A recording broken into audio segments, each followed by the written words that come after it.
وہ تھوڑے افسردہ ہوئے، کیونکہ یونانی عالموں کی بڑی قدر کرتے تھے اور کرتے ہیں. وہ عالموں کو بڑا پسند کرتے تھے اور ذہین لوگوں کو اور کام کے لوگوں کی وہ بڑی عزت کرتے تھے. انہوں نے یہ سارا کچھ دیکھا تو یسوع کے شاگردوں کے پاس وہ آئے، وہ فلپس کے پاس آئے.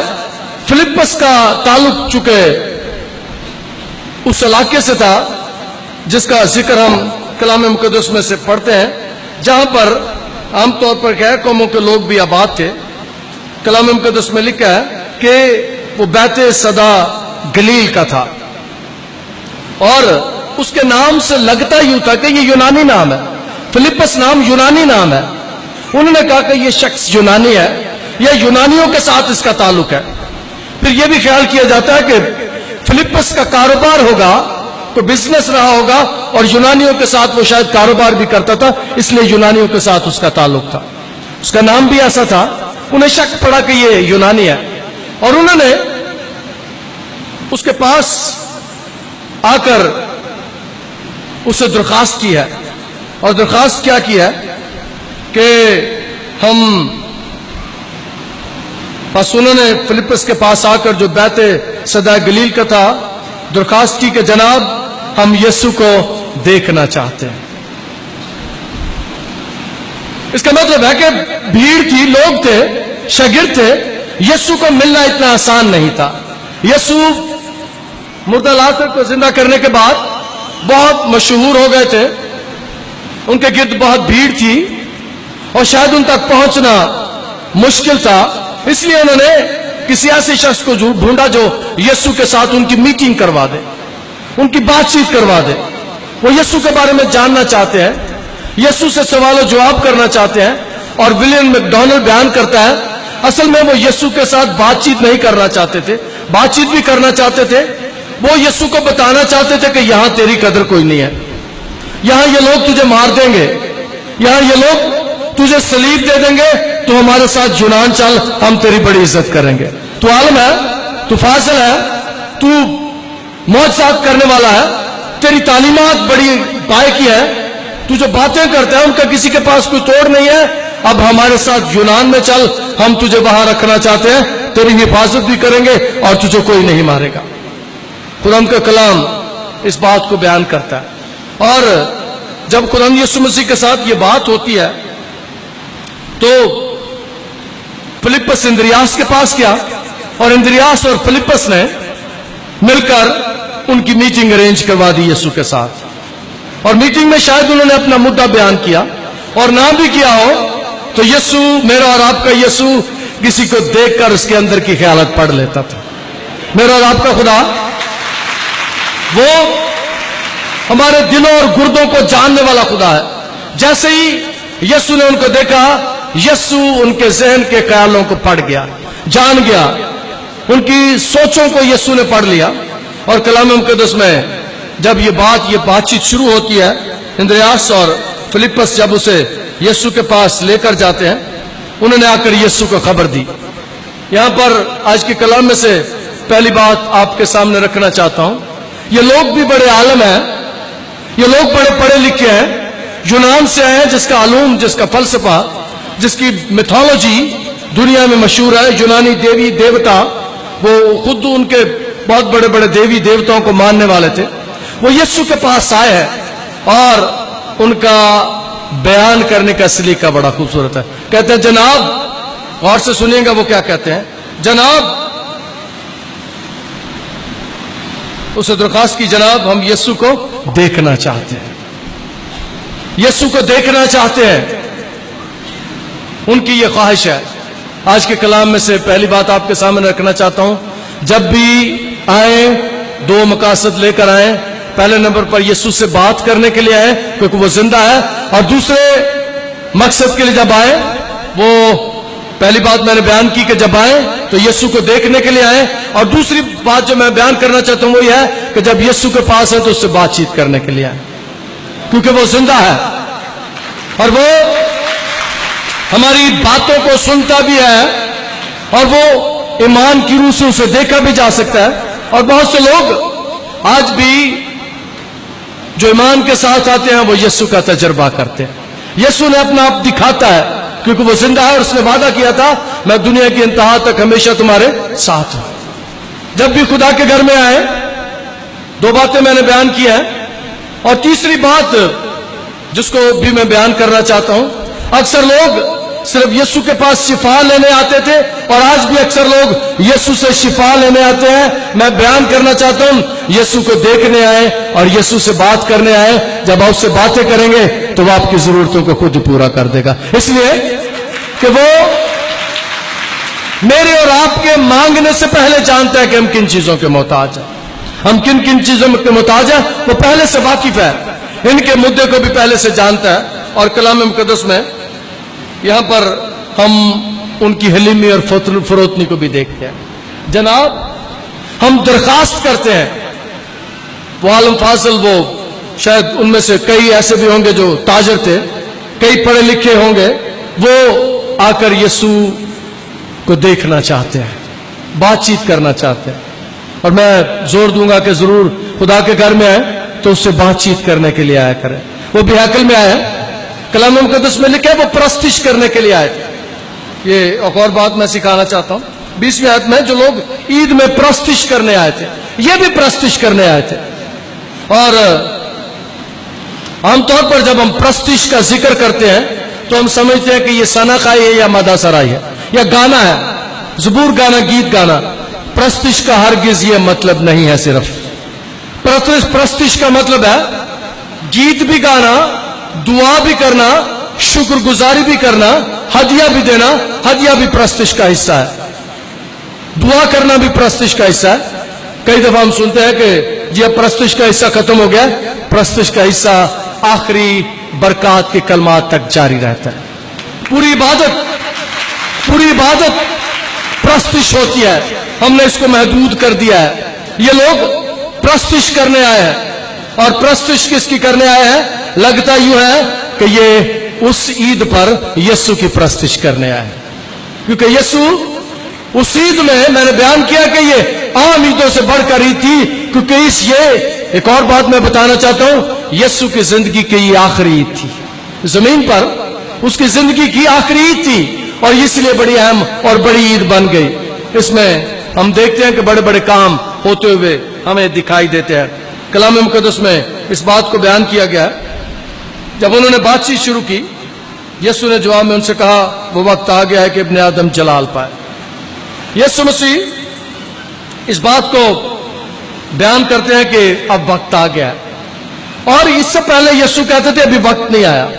میرے ساتھ دیکھیں یوحنا کی انجیل کے 2 باب کی 4 آیت میں، جہاں پر خدا یسوع مسیح معجزہ کرتے ہیں اور پانی کو مے بناتے ہیں، وہاں پر خدا یسوع مسیح مقدسہ مریم سے کہتے ہیں، یسوع نے اس سے کہا، اے عورت مجھے تجھ سے کیا کام ہے، ابھی میرا وقت نہیں آیا۔ اس وقت یسوع بیان کرتے ہیں میرا وقت ابھی نہیں آیا، جو کام میں کرنے والا ہوں، جو معجزے میں دکھانے والا ہوں، جو خدمت میں نے کرنی ہے، جو سولی میں نے اٹھانی ہے، اس کا وقت ابھی نہیں آیا۔ اور پھر کلام مقدس میں ہم دوسرا حوالہ دیکھتے ہیں 23ویں آیت میں، کہا ابھی وقت آ گیا ہے کہ ابن آدم جلال پائے۔ 22ویں باب اور پھر 23ویں آیت میں ہم اس بات کو سیکھتے ہیں کہ وقت آ گیا ہے کہ اب وہ جلال پائے۔ یسوع نے جواب میں ان سے کہا وہ وقت آ گیا ہے کہ ابن آدم جلال پائے۔ اس کا مطلب ہے کہ اس عید پر وہ وقت آ گیا ہے جس کے لیے خدا یسوع مسیح اس دنیا میں آئے تھے۔ پہلے وہ بیان کرتے ہیں ابھی وقت نہیں آیا، لیکن 23ویں آیت میں وہ بیان کرتے ہیں کہ وہ وقت آ گیا۔ اور پھر ہم یوحنا کی انجیل میں اس کے پہلے باب کی 14ویں آیت میں اس بات کو سیکھتے ہیں، جب یوحنا رسول نے اپنی انجیل کو لکھا، اس نے 14ویں آیت میں اس بات کو بیان کیا، اور کلام مجسم ہوا اور فضل اور سچائی سے معمور ہو کر ہمارے درمیان رہا، ہم نے اس کا ایسا جلال دیکھا جیسا باپ کے اکلوتے کا جلال۔ یہ وہ جلال ہے جو شاگردوں نے دیکھا تھا، اور پترس وہ شاگرد ہے جس نے 2 دفعہ یسوع کا جلال دیکھا تھا۔ ایک دفعہ جب خدا یسوع مسیح پہاڑ پر گئے، 3 شاگرد اس کے ساتھ تھے، اور پترس بھی ان کے ساتھ تھا، یوحنا بھی ان کے ساتھ تھا، اور کلام مقدس میں لکھا ہے کہ وہاں اس کی شکل بدل گئی، اس کا چہرہ جلالی اور نورانی ہو گیا۔ تب بھی شاگردوں نے یسوع کو جلالی حالت میں دیکھا تھا، اس کی پوشاک سفید ہو گئی تھی، اور پھر رسولوں نے خدا یسوع مسیح کے مردوں میں سے جی اٹھنے کے بعد پھر جلالی حالت میں دیکھا، اور اسی کا تذکرہ انہوں نے چونکہ یسوع کا جلال دیکھا تھا، اس لیے پہلے باب کی 14ویں آیت میں وہ لکھتا ہے کہ ہم نے اس کا ایسا جلال دیکھا جیسا باپ کے اکلوتے کا جلال۔ اور اسی جلال کا ذکر خدا یسوع مسیح 12ویں باب کی 23ویں آیت میں کرتے ہیں کہ وہ وقت آ گیا ہے کہ ابن آدم جلال پائے۔ ہم کلام مقدس میں سے اس بات کو سیکھتے ہیں کہ اس کے بارے میں یہ پیش گوئیاں بھی پرانے عہد نامے میں کی گئی تھی کہ وہ جلال پائے گا، وہ عزت پائے گا، وہ بڑھے گا۔ اگر ہم یسایا نبی کا صحیفہ اس کا 52 باب اس کی 13ویں آیت میں دیکھیں، وہاں لکھا ہے، دیکھ میرا خادم اقبال مند ہوگا، وہ اعلیٰ اور برتر اور نہایت بلند ہوگا۔ یہ اس کے بارے میں پیش گوئی کی گئی تھی، وہ اعلیٰ اور برتر ہوگا، وہ جلالی ہوگا، اس کا مقام، اس کا مرتبہ بڑا بلند ہوگا۔ لیکن آگے چل کے جب یسایا نبی کا 53واں باب شروع ہوتا ہے تو وہاں اس کے جلال کی وجوہات بیان کی گئے، وہاں اس کے مار کھانے کے بارے میں ذکر ہے، اس کے مار کھانے سے ہم نے شفا پائی۔ 53ویں باب میں خدا یسوع مسیح کے بارے میں ہمیں اس بات کا پتہ چلتا ہے کہ اس کے دکھوں کا تذکرہ ملتا ہے، اس کی مصیبتوں کا، اس کی پریشانیوں کا تذکرہ 53ویں باب میں ہمیں نظر آتا ہے، اور یہ اس کے جلال کی وجہ سے ہے۔ اس دکھ کے لیے جو اس نے ہمارے لیے اٹھائے، ہمیں 53ویں باب میں اس کا تذکرہ ملتا ہے۔ 53واں پورا باب اس بات کو بیان کرتا ہے ہمارے پیغام کو کون ایمان لائے۔ آگے چل کے ہم پڑھتے جائیں تو یسوع مسیح کے دکھوں کا، اس کی صلیب کا، اس کے مار کھانے کا، اس کے لہو بہانے کا تذکرہ ہمیں ملتا ہے۔ اب ہم اسی پس منظر میں اگلی آیت کو دیکھیں گے۔ خدا یسوع مسیح شاگردوں کو اور یونانیوں کو جواب دیتے ہیں، میں تم سے سچ کہتا ہوں کہ جب تک گیہوں کا دانہ زمین میں گر کر مر نہیں جاتا وہ اکیلا رہتا ہے۔ خدا یسوع مسیح انہیں جواب دیتے ہیں کہ اس دنیا میں آنے کا مقصد بہت بڑا ہے۔ وہ گیہوں کے دانے کو اپنے ساتھ تشبیہ دیتے ہیں۔ یسوع کہتے ہیں کہ گیہوں کا دانہ میں ہوں، گیہوں گندم کو کہتے ہیں، وہ کہتے ہیں کہ گندم کا دانہ میں ہوں، اور گندم کا دانہ جب تک زمین میں جا کے مر نہیں جاتا، جب وہ دوبارہ نیا پودا نکلتا ہے تو ایک دانہ جو بویا جاتا ہے اس میں 3-4 سٹے بھی لگ جاتے ہیں، اور اس میں دانوں کی تعداد 100 میں ہو جاتی، کئی 100 دانے ایک دانے سے آگے جنم لیتے ہیں۔ اور یسوع مسیح اپنے آپ کو کہتے ہیں کہ میں گیہوں کا دانہ ہوں، اور میں اصل میں زمین میں مرنے کے لیے آیا ہوں، میں زمین پر اپنی جان دینے کے لیے آیا ہوں، میں زمین پر اس لیے آیا ہوں کہ وہ خود تو اپنے جلال کو پانے کے بعد آسمان پر جا سکتے تھے، لیکن وہ چاہتے ہیں کہ وہ اکیلے نہیں بلکہ اس کے ساتھ اس کے ایماندار لوگ بھی ہوں۔ اس لیے وہ کہتے ہیں کہ میں گیہوں کا دانہ ہوں، میں تم سے سچ کہتا ہوں کہ جب تک گیہوں کا دانہ زمین میں گر کر مر نہیں جاتا اکیلا رہتا ہے، لیکن جب مر جاتا ہے تو بہت سا پھل لاتا ہے۔ اور اصل میں یاد رکھیں کہ مسیحت یسوع کی قبر سے شروع ہوتی ہے، مسیحت یسوع کے لہو سے شروع ہوتی ہے، مسیحت مردوں میں سے یسوع کے جی اٹھنے کے ساتھ شروع ہوتی ہے۔ اس سے پہلے ہم دیکھتے ہیں کہ وہ سارا کچھ نہیں تھا، جیسے ہی خدا یسوع مسیح مر گئے، وہ تیسرے دن مردوں میں سے جی اٹھے، اس کے بعد ہم دیکھتے ہیں کہ عید پینتیکوست کے بعد کلیسیا کس طور سے بیدار ہو جاتی۔ تو مسیحت خدا یسوع مسیح کے مردوں میں سے جی اٹھنے کے ساتھ شروع ہوتی ہے، مسیحت خدا یسوع مسیح کے خالی قبر سے شروع ہوتی ہے، اس کے مر جانے سے، اس کے جی اٹھنے سے، اور جب وہ جی اٹھا تو پھر ہم اس بات کو دیکھتے ہیں کہ وہ قیدی روحوں کو بھی اپنے ساتھ لے گیا۔ اس کے جی اٹھنے کے ساتھ، اس کے مرنے کے ساتھ ہم دیکھتے ہیں مقدس متی کی معرفت لکھے گئے انجیلی بیان کے 27ویں باب میں کہ اس کی موت کے موقع پر کلام مقدس میں لکھا ہے چٹانیں تڑک گئی اور قبریں پھٹ گئی اور بہت سے مردے جی اٹھے۔ اس کی موت کے وسیلے سے دنیا میں زندگی آ جاتی ہے۔ اس کا مرنا اس لیے ضروری تھا، وہ یونانیوں کے ساتھ جانے کے لیے تیار نہیں ہے، وہ اس ملک میں نہیں جانا چاہتا وہ اپنی جان کو بچانا نہیں چاہتا، اصل میں اپنی جان کو دینا چاہتا ہے، اور وہ آئے زمین پر اپنی جان کو دینے کے لیے، اپنے آپ کو قربان کرنے کے لیے۔ اور ایک دفعہ میں نے کہا تھا، آج پھر دوہرا دیتا ہوں کہ برے پیدا ہی ذبح ہونے کے لیے ہوتے ہیں، اور یسوع کی پیدائش کا مقصد یہ تھا کہ وہ ذبح کیا جائے، وہ سولی پر چڑھایا جائے۔ اور جب یوحنا نے اسے دیکھا، اس نے کہا یہ خدا کا برہ جو جہان کے گناہوں کو اٹھا لے جاتا ہے۔ یوحنا نے پہلے دن ہی اسے دیکھتے ہی پیش گوئی کر دی تھی کہ یہ وہ برہ ہے جو جہان کے گناہوں کو اٹھا لے جاتا ہے۔ اور کلام مقدس اس بات کو بیان کرتا ہے کہ اس کا دکھ اٹھانا ضروری تھا، اور یسوع انکار کر دیتا ہے ان کے ساتھ جانے سے، یسوع موت سے بچنے سے انکار کر دیتا ہے۔ جو اپنی جان کو عزیز رکھتا ہے اسے کھو دیتا ہے، اور جو دنیا میں اپنی جان سے دعوت رکھتا ہے اسے ہمیشہ کی زندگی کے لیے محفوظ رکھے گا۔ یسوع کے کلام مقدس میں سے دوسری بات جو اگلی آیت میں ہم سیکھتے ہیں وہ بڑی چیلنجنگ ہے۔ یسوع کے پیچھے چلنا، یسوع کے پیچھے آنا، یاد رکھیں یہ صلیب کا سفر ہے، یہ آسان نہیں ہے، یہ مشکل سفر ہے، اس میں اذیتیں ملتی ہیں، اس میں دکھ اٹھانے پڑتے ہیں، اس میں ہمیں ڈسکریمنیشن کا سامنا کرنا پڑتا ہے، اس ملک میں بھی، پوری دنیا میں بھی، اور اس وقت بھی ہمیں یسوع کی وجہ سے دکھوں کا سامنا کرنا پڑتا ہے۔ یسوع نام کی وجہ سے ہمارے ساتھ نفرت کی جاتی ہے۔ ابھی تھوڑے ہی سال پرانی بات ہے، اس ملک میں ہمارے برتن بھی علیحدہ ہوا کرتے تھے صرف اس لیے کہ مسیحی ہیں۔ یہ پوری دنیا میں آج بھی مسیحیوں کے ساتھ اس لیے نفرت کی جاتی ہے کہ ہم یسوع کے لوگ ہیں، اور یسوع نے کہہ دیا تھا کہ میری وجہ سے تم ستائے جاؤ گے، تمہیں مارا جائے گا، تمہیں پیٹا جائے گا، تمہیں عدالتوں میں لے کے جایا جائے گا، اور جو قائم رہے گا وہ ہمیشہ کی زندگی پائے۔ اور یہی نہیں بلکہ اس سے اگلی بات بڑی حیران کن ہے، اس لیے کہ اس نے کہا تھا کہ جب تمہارے ساتھ ایسے ہو، جب لوگ میرے سبب سے تمہیں ستائیں اور تنگ کریں، تو کلام مقدس میں لکھا ہے خوشی کرنا اور شادمان ہونا، کیونکہ آسمان پر تمہارا اجر بڑھا۔ یہ بات بہت مشکل ہے، آپ کو کوئی ستائے، آپ کو کوئی تنگ کرے، آپ کے ساتھ کوئی نفرت کرے، آپ کے حق مارا جائے اور آپ خوش ہو اور شادمان ہو، یہ بہت مشکل لگتا ہے، لیکن یسوع میں یہ سارا کچھ ممکن ہے۔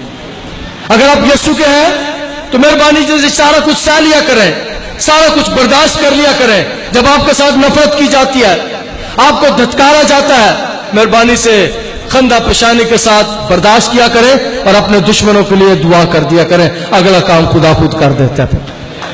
کلام مقدس میں لکھا ہے ہم وہ قوم ہے جسے حکم دیا گیا ہے کہ اپنے ستانے والوں اور اپنے دشمنوں کے لیے دعا کرو، اس لیے کہ یسوع نے صلیب پر چڑھ کر اپنے دشمنوں کے لیے دعا کی تھی، مارنے والوں کے لیے دعا کی تھی۔ جب آپ کو لوگ ماریں، آپ کو ستائیں، آپ کو تنگ کریں، ضرور ان کے لیے دعا کیا کریں۔ جب اس ملک میں مسیحیوں پر حملہ ہوتا ہے، مسیحیوں کو تنگ کیا جاتا ہے، مسیحیوں پر ظلم کیے جاتے ہیں، میں نے کبھی احتجاج نہیں کیا، میں ہمیشہ دعا کرتا ہوں، اور ہماری یہ روایت ہے کہ جب ایسا ہوتا ہے لوگ احتجاج کے لیے نکلتے ہیں، لیکن میں ہمیشہ آپ کو لے کے اس شہر کے لیے دعا کرنے کے لیے نکلتا ہوں، اس لیے کہ ہم اپنے دشمنوں کو پیار کرتے ہیں، اپنے ستانے والوں کو پیار کرتے ہیں، اپنے تنگ کرنے والوں کو پیار کرتے ہیں۔ جو بھی آپ کو ستائے، جو بھی آپ کو تنگ کرے، جو بھی آپ کے لیے مشکلات پیدا کرے، مہربانی سے اس کے لیے ضرور دعا کیا کرے۔ میرا اور آپ کا یسوع یہی چاہتا ہے۔ کلام مقدس میں لکھا ہے، اس بات کو یسوع مسیح بیان کرتا ہے کہ جو اپنی جان کو عزیز رکھتا ہے وہ اسے کھو دیتا ہے، اور آگے چل کے بیان کیا جاتا ہے جو دنیا میں اپنی جان سے دعوت رکھتا ہے وہ اسے ہمیشہ کی زندگی کے لیے محفوظ رکھے گا۔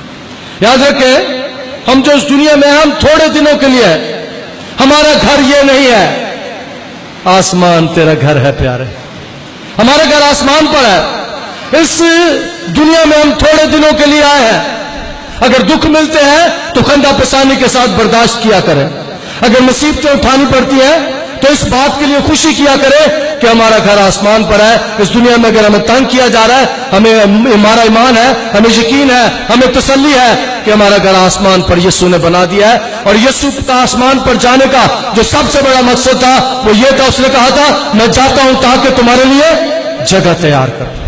ہمارا گھر آسمان پر ہے اور وہ گھر بڑا ہی خوبصورت ہے، وہ گھر بڑا ہی اعلیٰ ہے، وہ گھر بڑا ہی عالی شان ہے، میں پچھلے ہفتے ایک جگہ پہ کلام سنا رہا تھا اور میں نے گوجرا میں نے کہا کہ ہماری خواتین جن کے پاس زیور نہیں ہے اپنے آدمیوں کے ساتھ لڑتی ہیں، کہاں سانو چوڑیاں لے دے یہ لے دے وہ.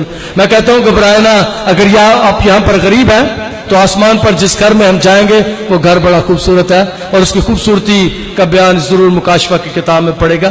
اس گھر کی سڑکیں بھی خالص سونے ہیں.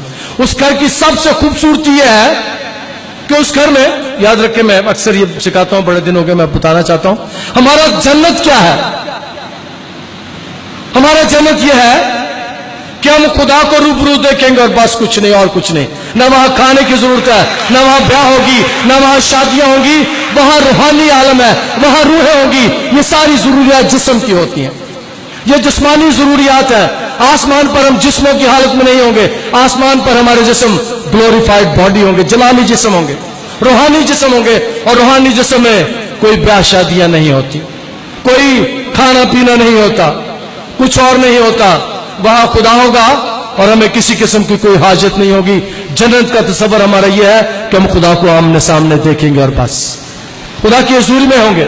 یسوع نے کہا میں جاتا ہوں تاکہ تمہارے لیے جگہ تیار کروں. میرے باپ کے گھر میں بہت سے مکان ہیں. اس کا مطلب ہے اسی گھر میں ہم جائیں گے جہاں باپ بھی رہتا ہے. ہمارا جنت یہ ہے اور اسی کے لیے خدا یسوع مسیح کہتے ہیں گھبراؤ نہ، اس دنیا میں آپ تھوڑے دنوں کے لیے ہو اور جو گھر آسمان پر تمہارے لیے بنایا گیا ہے وہ بڑا عالیشان ہے. اس لیے اگر تمہیں دکھ دیتا ہے تو دکھ سہ لیا کرو. اگر کوئی شخص میری خدمت کرے تو میرے پیچھے ہو لے، اور جہاں میں ہوں وہاں میرا خادم بھی ہوگا.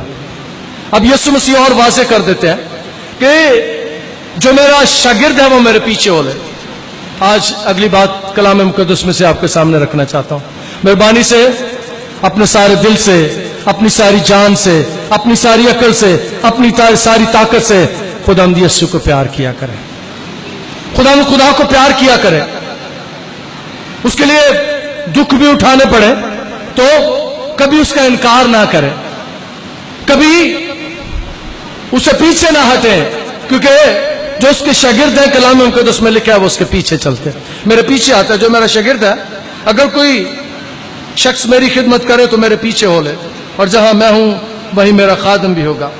اور میں اکثر دوستوں کو کہا کرتا ہوں کہ میں صرف خدمت نہیں کرتا، مجھے اصل میں خدمت کرنے کا جنون ہے. میں جنون کی حد تک اس کی خدمت کرتا ہوں.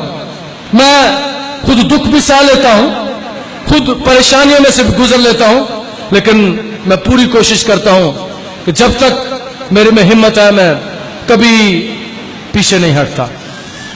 اور ہماری آج دعا ہے کہ خدا بہت سے ایسے خادموں کو پیدا کرے جو اپنی شخصیت کا انکار کرے، اپنے ماں باپ، بہن بھائیوں، عزیزوں، دوستوں، رشتہ داروں سے زیادہ بڑھ کر یسوع کو پیار کرنے والے ہیں. ایسے خادموں کی خداوند یسوع مسیح توقع کرتا ہے. ایسے خادموں کو خداوند یسوع مسیح چاہتا ہے. اگر کوئی میری خدمت کرے تو باپ اس کی عزت کرے گا. آخری بات آج کے کلام میں سے، اگر کوئی میری خدمت کرے تو باپ اس کی عزت کرے گا. عزت یہ ہے کہ خدا نے خدمت کا میں اپنا تجربہ بیان کرتا ہوں. اگر میں نے زندگی کی بڑی خوبصورت راتیں اس گرجے میں جاگ کے گزاری ہیں، اپنی زندگی میں بہت سے دن میں نے کھانا کئی کے دن نہیں کھایا، کئی کے دن میں نے روزہ رکھا ہے، تو خدا نے اس شہر میں مجھے بڑی عزت اور سرفرازی دی ہے. میں اس کو شکر کرتا ہوں. میں اس شہر کی نہیں بلکہ اس ملک کی بڑی کلیسیا کا پاسبان ہوں. سارا جلال خداوند یسوع مسیح ناصری کے نام کو ملے. اس لیے کہ میں پوری کوشش کرتا ہوں اپنی کمزوریوں کے باوجود، اپنی بیماریوں کے باوجود، اپنی مشکلات اور پریشانیوں کے باوجود. اور میں گواہی کے طور پر آپ کو بتانا چاہتا ہوں، اتوار والے دن میں اپنے خاندانی فنکشنز میں نہیں جاتا. میرے سگے عزیزوں کی شادی ہو تو میں نہیں جاتا. میں یہاں رہتا ہوں کہ یہ میری ذمہ داری ہے. اس لیے کہ مجھے پتا ہے کہ جو یسوع کے لیے اپنے ماں باپ، بہن بھائیوں کو چھوڑتا ہے اسے بہت سے بہن بھائی مل جاتے ہیں، بہت سے عزیز مل جاتے ہیں. اور یہ میں خدا کا شکر کرتا ہوں کہ خدا نے مجھے جواب دیا ہے کہ اب ہزاروں کی تعداد میں لوگ میرے بہن بھائی ہیں. ہزاروں کی تعداد میں لوگ مجھے پیار کرتے ہیں. اور میں ہمبلی اس بات کا اقرار کرتا ہوں کہ اس شہر کی 100 سالہ تاریخ میں یہ پاکستان کا تیسرا بڑا شہر ہے.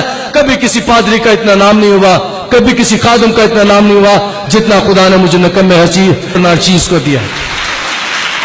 کلام مقدس میں لکھا ہے کہ میرا باپ اس کی، یہ کتنی بڑی خوبصورت بات ہے کہ خدا اس کی عزت کرے.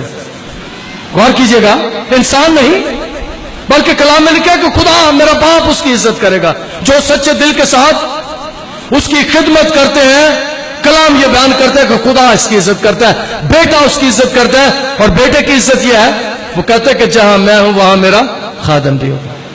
یسوع کے ساتھ آج کے کلام میں سے آپ کے سامنے رکھنا چاہتا ہوں کہ مہربانی سے یسوع کے ساتھ لپٹے رہیں، یسوع کے ساتھ چمٹے رہیں. پیوستہ رہ شجر سے امید بہار رکھ. یسوع نے کہا کہ تاکہ کی درخت میں ہوں، تم میری ڈالیاں ہو، مجھ سے جدا ہو کر تم کچھ بھی نہیں کر سکتے. ہر وقت میں نے پچھلے دفعہ کلام مقدس میں بتایا تھا کہ صبح اٹھ کر ایک بات ضرور کیا کرے، جیسس آئی لو یو، خدا میں تجھے پیار کرتا ہوں. خدا آج کے کلام کے وسیلے سے ہمیں برکت دے. ہم دعا کریں. عزیز اور پیارے آسمانی خدا، تیرا شکر آج کے کلام کے لیے.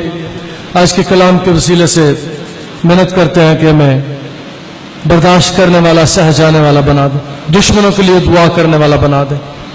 خدا جو ہمیں ستاتے ہیں، تنگ کرتے ہیں، آج ہم ان کے لیے دعا کرتے ہیں.